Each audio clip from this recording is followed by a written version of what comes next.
Good morning students, welcome back to my channel Mathopedia. और जैसे कि आप सभी बच्चों की डिमांड थी, कमेंट सेक्शन में काफ़ी कमेंट्स थे कि न्यूमेरिकल एनालिसिस की भी एक इम्पॉर्टेंट क्वेश्चंस की वीडियो अपलोड हो। सो आज की वीडियो के अंदर हम डिस्कस करने वाले हैं न्यूमेरिकल एनालिसिस के कुछ इंपॉर्टेंट क्वेश्चंस। ठीक है, काफ़ी सारे चैप्टर्स के हम इंपॉर्टेंट क्वेश्चन देखेंगे, तो इसको टिल एंड देखना so that at least in chapters के क्वेश्चन में से जो क्वेश्चन मैंने आपको बताए हैं उनमें से आपका एक भी मिस ना हो। ऐसा नहीं है कि सिर्फ आपको इन्हीं क्वेश्चंस पर ही डिपेंडेंट रहना है, आप एक बार अपने प्रीवियस ईयर्स में चेक करना। बट ये क्वेश्चंस वो हैं जो कॉमन है हर यूनिवर्सिटी के लिए, जहाँ जहाँ पर भी जीवन साइंस की बुक है। ठीक है, तो एटलीस्ट आपको ये करना है कि एटलीस्ट इन्हें मत छोड़ के जाना है। इसके अलावा जो आपको प्रीवियस ईयर्स में लगे कि हाँ आए हुए हैं उनको भी करके जाना, बट ये क्वेश्चन छोड़ने का तो कोई मतलब ही नहीं बनता है। ठीक है, तो चलिए स्टार्ट करते हैं। फ्रॉम चैप्टर 1 देख लेते हैं चैप्टर 1 के इंपॉर्टेंट क्वेश्चंस कौन कौन से हैं।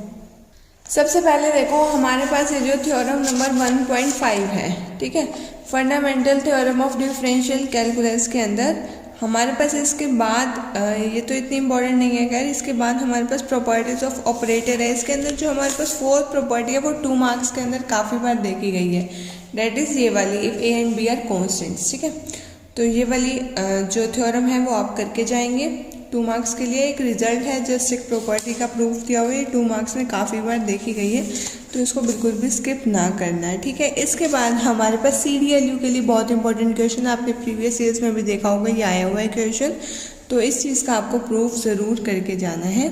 CDLU, MDU, KU तीनों के लिए ही इम्पॉर्टेंट है। इसके अलावा भी आप किसी यूनिवर्सिटी के हैं जहाँ पर जीवन साइंस की बुक है, वहाँ पर भी आप करके जाइए, बट CDLU वाले और MDU, KU वाले इसको स्किप करने का सोचना भी मत। ठीक है, चलो इसके बाद अब हमारे पास जो नेक्स्ट क्वेश्चन है डेट इज़ इम्पॉर्टेंट, वो है 1.7.8 थ्योरम, डेट इज़ ये वाली जो प्रूव्ड है। ठीक है, ये वाला, ये आपको करके जाना है एग्ज़ाम के लिए, अगर आप फर्स्ट चैप्टर वाला सिलेक्शन के अंदर कर रहे हैं तो। ठीक है, यानी कि अगर आपके सिलेक्शन के अंदर फर्स्ट चैप्टर आप करके जा रहे हैं तो आपको ये ज़रूर करना है। इसके बाद है एग्जाम्पल नंबर 6। ठीक है, अगर इन केस आपने फर्स्ट चैप्टर नहीं किया एग्ज़ाम के लिए तो आप डायरेक्टली इसको स्किप कर सकते हैं चैप्टर 2 के ऊपर। सो अपना स्टार्टिंग आप टाइम वेस्ट ना करें तो भी आपका काम चल सकता है। ठीक है, इसके अलावा मैंने ग्रुप्स एंड रिंग्स की भी इंपॉर्टेंट क्वेश्चन की वीडियो अपलोड कर रखी है, बट ऑलरेडी बच्चों के कमेंट्स थे कि न्यूमेरिकल का पेपर जल्दी है, तो मैं न्यूमेरिकल के पहले अपलोड कर रही हूँ, उसके बाद मैं ग्रुप्स एंड रिंग्स के रिमेनिंग चैप्टर भी अपलोड कर दूँगी। रियल एनालिसिस की भी काफ़ी चैप्टर्स की ऑलरेडी मैंने वीडियो अपलोड कर रखी है, तो आप वो भी जाकर चेक कर सकते हैं। ठीक है, इंपॉर्टेंट क्वेश्चंस की भी और चैप्टर की भी, दोनों की ही वीडियो मैंने अपलोड कर रखी है।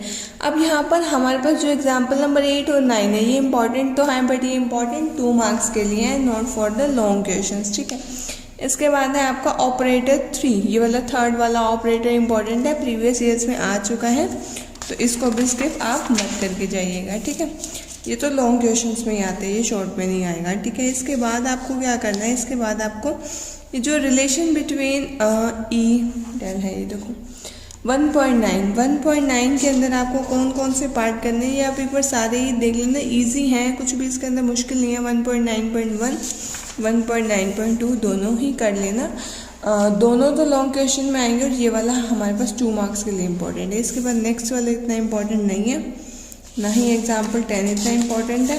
बाकी अगर आप एग्जाम्पल्स प्रैक्टिस के लिए कर रहे हैं तो इसमें आपका ही बेनिफिट है, आपकी ही अच्छी प्रैक्टिस होगी, तो लॉस तो कहीं पे कुछ भी नहीं है। ठीक है, इसके अंदर भी आप देख सकते हैं जैसे कि इसके अंदर मार्क है, ये तीनों क्वेश्चन ही जो इसके अंदर मार्क है वो बहुत ज़्यादा इंपॉर्टेंट है। CDLU वाले बच्चे फिर भी एक बार के लिए सोच सकते हैं, अगर उनके पास टाइम नहीं है तो वो एक्सरसाइज के क्वेश्चन ये वाले एटलीस्ट स्किप कर सकते हैं, बट MDU के आप प्रीवियस ईयर्स देखें तो स्पेशली फॉर न्यूमेरिकल एनालिसिस ये एक्सरसाइज के क्वेश्चन डाल देते हैं, MDU वाले डाल देते हैं एक्सरसाइज के क्वेश्चन। CDLU वाले मैंने जो 2-3 पेपर्स देखे थे, मुझे उसमें एक्सरसाइज के क्वेश्चन ज़्यादा नहीं दिखे, तो आप एक बार के लिए अगर आपको स्किप करना हो तो एग्जाम्पल बिल्कुल भी स्किप मत करना, थ्योरम भी स्किप मत करना। आप करना चाहो तो एक्सरसाइज स्किप कर सकते हो, वो भी तब जब आपके पास टाइम ना हो। अदरवाइज तो देखो न्यूमेरिकल में तो क्या है, एक्सरसाइज का क्वेश्चन है, ये एग्जाम्पल है, बात एक है, क्योंकि न्यूमेरिकल पोर्शन ज़्यादा है, जो थ्योरम्स है वो ऑलरेडी मैं मार्क करा रही हूँ। ठीक है, तो एक बार आप इसके अंदर 9 का थर्ड पार्ट, 10th और 12th करके जाना है। ठीक है, इसके अलावा हमारे पास वैसे आज की वीडियो के अंदर तो ऑलमोस्ट आपका कोई क्वेश्चन रह नहीं जाएगा जो प्रीवियस ईयर्स में आया हुआ और मैंने टिक ना करवाया हो, बट हाँ एक बार फिर भी अपने प्रीवियस ईयर्स पर नज़र मार लेना है, ठीक है, क्योंकि अभी इतने सारे यूनिवर्सिटीज़ के मेरे पास प्रीवियस ईयर्स अवेलेबल भी नहीं थे। तो हमारे पास इसके बाद आपको क्या करना है, ये वाला example 3 and then example number 5, ठीक है, ये दोनों आपको पक्का करके जाने हैं। इसके बाद हमें करना है एग्जाम्पल नंबर 6 और एक्सरसाइज के अंदर ये ऑलरेडी मेंशन है आपके पास थर्ड और फोर्थ। 1.2 के अंदर अगर आपने देखा हो तो CDLU के अंदर एक्सरसाइज के क्वेश्चन आ जाते हैं, 1.1 के अंदर नहीं आते, बट ओवरऑल आप देखोगे तो CDLU के अंदर न्यूमेरिकल एनालिसिस के इतने क्वेश्चन नहीं आए हुए एक्सरसाइजेस के जितने MDU के आए हुए हैं। MDU के अंदर तो मतलब ऐसा हो ही नहीं सकता कोई भी पेपर हो जिसके अंदर एक्सरसाइज का क्वेश्चन एक भी ना आया हो, ठीक है। तो एक्सरसाइज पर भी आपको फोकस करना है अगर आप MDU के हैं प्लस न्यूमेरिकल का आपका एग्जाम है। तो हमारे पास ये क्वेश्चन थे चैप्टर 1 के। एक्सरसाइज 1.2 के अंदर मैंने आपको बताया question number 3 and question number 4, ठीक है। चलिए इसके बाद अब हम करते हैं अपना चैप्टर 2 स्टार्ट। चैप्टर 2 के अंदर सबसे फेमस और सबसे मोस्ट इम्पॉर्टेंट है सबसे पहले 2.2 that is Newton Gregory formula, ठीक है, फॉर फॉरवर्ड इंटरपोलेशन, ठीक है। आपको जो मैंने चैनल्स रिकमेंड कर रखे हैं न्यूमेरिकल के लिए उन पर आपको इसके सॉल्यूशंस मिल जाएंगे, इनके प्रूफ मिल जाएंगे, वहाँ से आपको काफ़ी हेल्प मिल जाएगी, ठीक है। इसके बाद है 2.3, ये वाला आर्टिकल करके जाना है। ये आर्टिकल्स जो हैं बैकवर्ड इंटरपोलेशन के, फॉरवर्ड इंटरपोलेशन के, ये थोड़े बहुत सिमिलर हैं। अगर आपको एक अच्छे से आ गया तो सेकंड वाला आप कर लेंगे, आपको इतनी प्रॉब्लम नहीं आने वाली। इसके बाद थर्ड क्वेश्चन देखो लेंथ में छोटा है बट इसके अंदर कैलकुलेशन वर्क ज़्यादा है, तो इसलिए ये देखा गया है काफ़ी बार और आता भी है। MDU में तो 2 से 3 बार ये क्वेश्चन आया हुआ है, ठीक है। इसके बाद आपको करके जाना है एग्जाम्पल 4। बाकी का जैसे एग्जाम्पल 5 है ये आप स्किप कर सकते हो। एग्जाम्पल 6 आपको ज़रूर करके जाना है स्पेशली फॉर CDLU, ठीक है। इसके बाद एग्जाम्पल 6 अगर आपको इजीली समझ आ जाए तो कर लेना, अदरवाइज आप स्किप कर सकते हो, बट हाँ अच्छा क्वेश्चन है करके जाना, ठीक है। इसके बाद हमारे पास एक्सरसाइज के अंदर आते हैं। एक्सरसाइज के अंदर देखो 2.1 में तो देखो स्टेटमेंट आपके पास कोई भी आ जाए, सॉल्यूशंस एक ही टाइप के होते हैं, ऐसा कुछ नहीं है कि स्टेटमेंट डिफरेंट आ गई तो आपसे क्वेश्चन सॉल्व नहीं हो पा रहा। अगर आपका फॉर्मूलाज वगैरह अच्छे से आते हैं तो इजीली सारे क्वेश्चन हो जाएंगे, बट स्टिल आपको एक्सरसाइज का ये 4th क्वेश्चन तो बिल्कुल भी नहीं छोड़ के जाना, 4th क्वेश्चन आप करके जाएंगे। इसके अलावा आपको यहाँ से 8th क्वेश्चन पक्का करके जाना है, 4th और यहाँ से 8th, ये 2 क्वेश्चन है जो आपको बिल्कुल भी स्किप नहीं करने, बाकी के लिए आपकी चॉइस है। इसके बाद अभी मैं आपको बता हर सेक्शन के रही हूँ, इसके अलावा आपको जो भी लगे कि हाँ आप ये चैप्टर स्किप कर रहे हो तो आप उसके क्वेश्चन बेशक सुनिएगा भी मत, आप डायरेक्टली उसे स्किप कर सकते हैं। इसके बाद एग्जाम्पल नंबर 2 स्टेटमेंट देख लो 2.2 की है ये, ठीक है। 2.2 का एग्जाम्पल नंबर 2 एंड देन ये वाला आप स्किप कर सकते हैं। इसके बाद एक्सरसाइज का क्वेश्चन नंबर 2 और क्वेश्चन नंबर 3। 2.2 के तो मैंने इतने क्वेश्चन बताए भी नहीं है, तो 2 और 3rd क्वेश्चन आप करके जाना है। इसके बाद हमारे पास 3rd चैप्टर जो है interpolation with unequal intervals. 2nd chapter के अंदर हमारे पास इक्वल इंटरवल्स होते थे, लेकिन 3rd चैप्टर के अंदर हमारे पास आएंगे अनइक्वल इंटरवल्स। ऑलरेडी आप अब तो सारा सिलेबस पढ़ भी चुके होंगे, बट स्टिल मैं आपको बता रही हूँ। तो अनइक्वल इंटरवल्स वाला ये जो हमारे पास चैप्टर 3rd है ये बहुत ही ईजी चैप्टर है अगर आपने एक बार अच्छे से किया हो। स्टर्लिंग फॉर्मूला एंड सभी बहुत ज़्यादा इजी है। अगर आप फर्स्ट टाइम कर रहे हो तो मे बी आपको इजी ना लगे, बट सेकेंड टाइम के लिए ये चीज़ें बहुत ज़्यादा ईजी लगेंगी आपको, ठीक है। इसके अंदर अब मैं आपको ये बता देती हूँ कि आपको कौन कौन से क्वेश्चंस पर ज़्यादा अपना फोकस रखना है। सबसे पहले आपको ये थ्योरम नंबर 3.3 करनी है, ठीक है। इसके बाद अब आपको क्या करके जाना है, इसके बाद दिखाती हूँ मैं आपको। यहाँ से हमारे पास थ्योरम 3.4 छोड़ सकते हैं आप, 3.5 आ जाती है, बट इससे ज़्यादा इम्पोर्टेंट 3.6 है। तो 3.6 को तो आप बिल्कुल भी स्किप करके मत जाना, ठीक है। Newton's divided difference interpolation formula. अगर आपको कहीं पर भी दिक्कत आए तो ऑलरेडी मैंने आपको चैनल्स अपने टेलीग्राम पेज पर सजेस्ट कर रखे हैं, तो आप उन चैनल्स की हेल्प ले सकते हो, ठीक है। इसके अलावा एग्जाम्पल्स के अंदर आपको एग्जाम्पल नंबर 3 करके जाना है, एग्जाम्पल नंबर 4, एग्जाम्पल 5, एक जैसे एग्जाम्पल हैं, बिल्कुल इजीली आपसे हो जाएंगे। एटलीस्ट 4 to 5 एग्जाम्पल एक टाइप के करके जाना, स्पेशली इस चैप्टर के अंदर, ताकि वहाँ पर कैलकुलेशन इजी लगे आपको, कॉम्प्लिकेटेड कुछ भी ना लगे। और वैसे भी इसमें तो हमारे पास ये टेबल तो इजीली बन जाती है, कई बार हमारे पास कैलकुलेशन जब हम सॉल्व कर रहे होते हैं तब दिक्कत आती है, ठीक है। तो इसको ध्यान से करके जाना है, इस टाइप के एटलीस्ट 4 से 5 क्वेश्चन करके जाना है। एग्जाम्पल 4 और एग्जाम्पल 5, ठीक है। एग्जाम्पल 6 थोड़ा सा डिफरेंट है, बट इसको भी एक बार ट्राई कर जाना, अच्छा क्वेश्चन है, ठीक है। पुरानी बुक्स में शायद आपके पास एग्जाम्पल नंबर 6 ना भी हो, नई बुक्स में आए, तो इसलिए ये क्वेश्चन जो नए आते हैं क्वेश्चंस बुक्स के अंदर, वो वाले आपको बिल्कुल भी स्किप नहीं करने होते, उनके चांसेस आने के ज़्यादा होते हैं। इसके बाद एग्जाम्पल 7, 8, ठीक है, ये दोनों इजी है। 8th एग्जाम्पल तो बिल्कुल इजी लग रहा है, मतलब आपको इजी लगेगा, ठीक है, ऑलरेडी। और जिन बच्चों ने ऑलरेडी कर रखे हैं उनको तो पता भी होगा कि ये इजी है।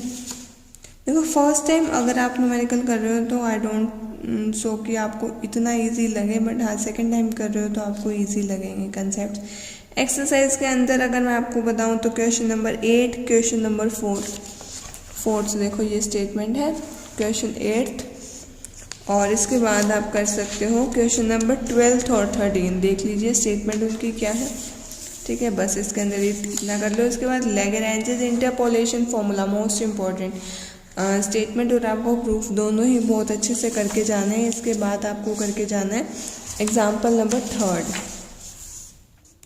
Example number 4 also important, and then example number 6, ठीक है। प्रूफ्स पर तो बहुत ज़्यादा फोकस करना है, एग्जाम्पल तो एक आधा कम भी कर लो या ज़्यादा कर लो, फ़र्क नहीं पड़ने वाला, एग्जाम्पल पेपर में उस टाइम पर हो जाते हैं। बस ये है कि अगर आपकी प्रैक्टिस ज़्यादा अच्छी नहीं हो तो मे बी कैलकुलेशंस के अंदर ज़्यादा टाइम लग सकता है, बट अगर आपको थ्योरम्स आते ही नहीं हुए, प्रूफ्स आते ही नहीं हुए, तो उस टाइम पर आप खुद से प्रूफ नहीं डेवलप कर सकते।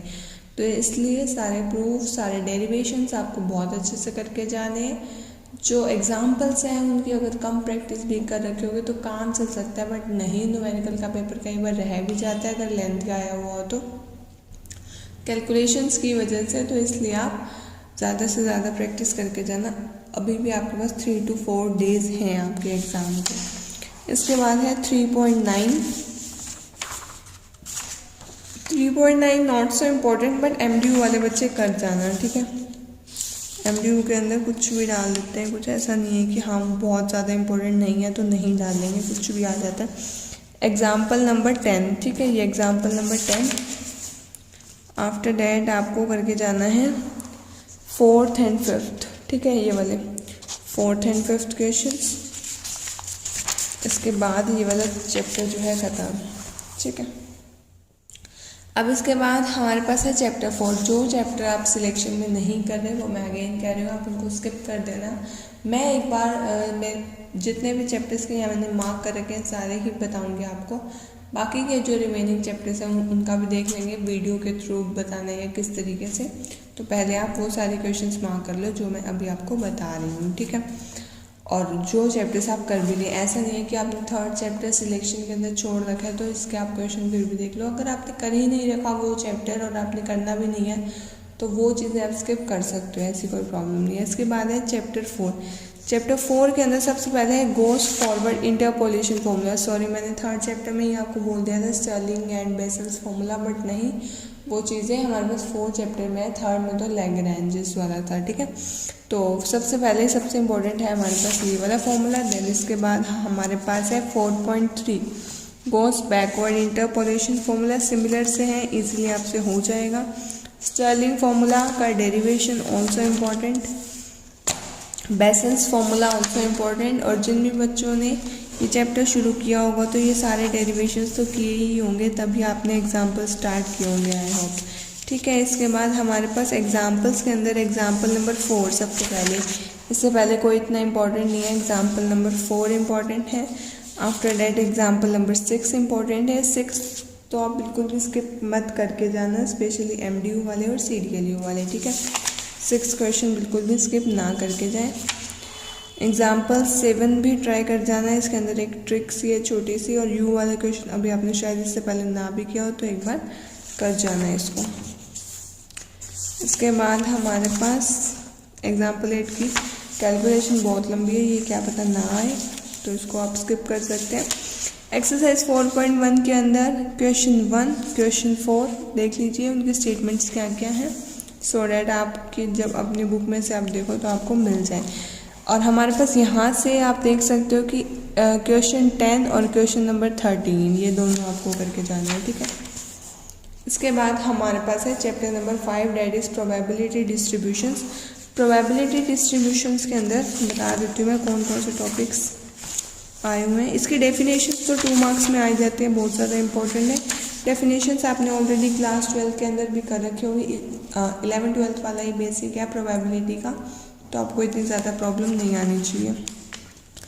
एग्ज़ाम्पल 2 हमारे पास जो 5.1 का एग्ज़ाम्पल नंबर 2 आया हुआ है एग्ज़ाम के अंदर, इसको कर लेना। इसके बाद हमारे पास लास्ट एक्सरसाइज इसकी ज़्यादा इम्पोर्टेंट है, स्टार्टिंग से इतने क्वेश्चन नहीं आते। एक्सरसाइज के अंदर तो जितने भी क्वेश्चंस के पीछे लिखा हुआ है वो एक बार ट्राई ज़रूर करके जाना। अगर आपने मैथ्स बीएससी बीए या बीएससी ऑनर्स मैथ्स लिया हुआ है तो आपको प्रोबेबिलिटी तो आया हुआ अच्छे से आती होगी। तो 5.1 के अंदर यहाँ से देखो क्वेश्चन नंबर 3 और क्वेश्चन नंबर 5, और यहाँ से हमें क्वेश्चन नंबर 7 और क्वेश्चन नंबर 10 ज़रूर करके जाना है, ठीक है। बायनॉमियल डिस्ट्रीब्यूशन, बायनॉमियल डिस्ट्रीब्यूशन के अंदर हमारे पास प्रूफ तो इसका नहीं आता, जस्ट फॉर्मूला आपको रिमाइंड करने हैं, फॉर्मूला आपको माइंड में रखने हैं इसके। एग्जाम्पल नंबर 2 4 पार्ट्स हैं, ये क्वेश्चन देखा गया है प्रीवियस ईयर्स के अंदर, ये कर लेना। इसके बाद एग्जाम्पल नंबर 4 यहाँ पे मेंशन नहीं है बट स्टिल ये एग्जाम्पल आया हुआ है प्रीवियस ईयर्स के अंदर। इसके बाद हमारे पास है example number 7, example number 7 important है, प्रॉपर्टीज़ पर बेस्ड है बायनॉमियल की। एग्जाम्पल नंबर 10 इम्पॉर्टेंट है, एक बार 9th वाले को भी कर जाना, आ जाता है। Example number 12, example number 11। Properties के ऊपर जितने भी क्वेश्चन हैं ये इंपॉर्टेंट है, स्टार्टिंग के एक्सरसाइज के नहीं आते बट इनमें से आ जाते हैं क्वेश्चन। इसके बाद है फिटिंग ऑफ बायनॉमियल डिस्ट्रीब्यूशन। इसके अंदर आपके पास जो क्वेश्चन इंपॉर्टेंट है वो हैं यहाँ से क्वेश्चन नंबर 11 और क्वेश्चन नंबर 17 देख लीजिए, स्टेटमेंट्स हमारे पास क्या है। इसके बाद है पॉइशार्ड डिस्ट्रीब्यूशन। पॉइशार्ड डिस्ट्रीब्यूशन के अंदर हमारे पास variance of Poisson distribution long questions के अंदर आ जाता है। पॉइशार्ड डिस्ट्रीब्यूशन होता क्या है और इसका फॉर्मूला क्या है, ये 2 मार्क्स के अंदर आ जाता है। एग्जाम्पल्स के अंदर अगर हम बात करें तो एग्जाम्पल के अंदर हमारे पास एग्जाम्पल नंबर 4 इम्पोर्टेंट है। उसके बाद हमारे पास एग्जाम्पल नंबर 8 इम्पोर्टेंट है। Example number 8 find the probability rate almost 3 defective fuses will be found in a box, ये वाला, ठीक है। CDLU MDU सबके लिए इम्पोर्टेंट है, ये वाला क्वेश्चन बिल्कुल भी स्किप मत करना। इसके बाद हमारे पास एग्जाम्पल नंबर 10। इसके बाद फिटिंग ऑफ पॉइशार्ड डिस्ट्रीब्यूशन का टॉपिक भी इम्पोर्टेंट है और इसमें से MDU के अंदर तो काफ़ी बार क्वेश्चन देखा गया है, डेट इज़ एग्जाम्पल नंबर 14, बिल्कुल भी स्किप नहीं करना आपने। और यहाँ से ये हमने ये वाला question example number 7 if 2% of the items are manufactured by a factory, ठीक है, ये वाला क्वेश्चन। और यहाँ से आपको 23rd क्वेश्चन और यहाँ से आपको 7th क्वेश्चन ज़रूर करके जाना है। इसके बाद है हमारे पास नॉर्मल डिस्ट्रीब्यूशन। नॉर्मल डिस्ट्रीब्यूशन के अंदर हमारे पास ये चीज़ है, फॉर्मूलाज तो आपको आने चाहिए वरना आप क्वेश्चन नहीं कर पाओगे सॉल्व। इसके अंदर दिक्कत आती है वैल्यूज़ निकालने में एग्ज़ाम के अंदर, बट प्रैक्टिस से सब हो जाएगा। एग्जाम्पल नंबर 3 करके जाना है, एग्जाम्पल नंबर 4th 5th देख लेना, स्टेटमेंट आपकी बुक्स के अंदर ऊपर नीचे हो तो मे बी एडिशन का डिफरेंस हो। Example number 7th। इसके बाद हमारे पास एग्जाम्पल 7th के बाद बस इसमें तो इतना एक्सरसाइज में से नहीं आते। क्वेश्चन नंबर 16 कर जाना, ठीक है। ऑलरेडी मेरा जो टेलीग्राम ग्रुप है उस पर इनके सॉल्यूशंस भी ऑलरेडी सेंड हुए हैं, तो आप वहाँ से भी हेल्प ले सकते हो, ठीक है। हर बुक के सॉल्यूशंस ऑलरेडी शेयर्ड हैं तो आपको वहाँ से हेल्प मिल जाएगी, वरना क्वेश्चन के पिक सेंड कर सकते हैं, वहाँ पर सॉल्यूशन आपको प्रोवाइड हो जाएगा, ठीक है। इसके बाद आपके पास चैप्टर है न्यूमेरिकल डिफरेंशिएशन। न्यूमेरिकल डिफरेंशिएशन के जो आपके पास इंपॉर्टेंट क्वेश्चंस हैं उनको देख लेते हैं हम। एग्जाम्पल 1, एग्जाम्पल 2 स्टेटमेंट देख लो। इससे पहले इसके डेरिवेटिव्स के फॉर्मूलाज के अंदर एक फॉर्मूला काफ़ी इंपॉर्टेंट था, that is derivative using Newton's backward interpolation formula, ये 6.2.2 इसको कर लेना। इसके बाद हमारे पास एग्जाम्पल 1, 2 मैंने आपको ऑलरेडी बताई दिए। एग्जाम्पल्स में से एग्जाम्पल 5 इम्पॉर्टेंट है। एक्सरसाइज के अंदर से ये एक्सरसाइज का क्वेश्चन फर्स्ट और एक्सरसाइज का क्वेश्चन 5, ये दोनों बहुत ज़्यादा इम्पॉर्टेंट है, ठीक है। इसके बाद अब हम चलते हैं अपने नेक्स्ट टॉपिक पर, that is eigen value problems. मैंने कहा था बच्चों को ये चैप्टर बिल्कुल भी स्किप नहीं करना है, बहुत ईजी चैप्टर है, बहुत स्कोरिंग चैप्टर है।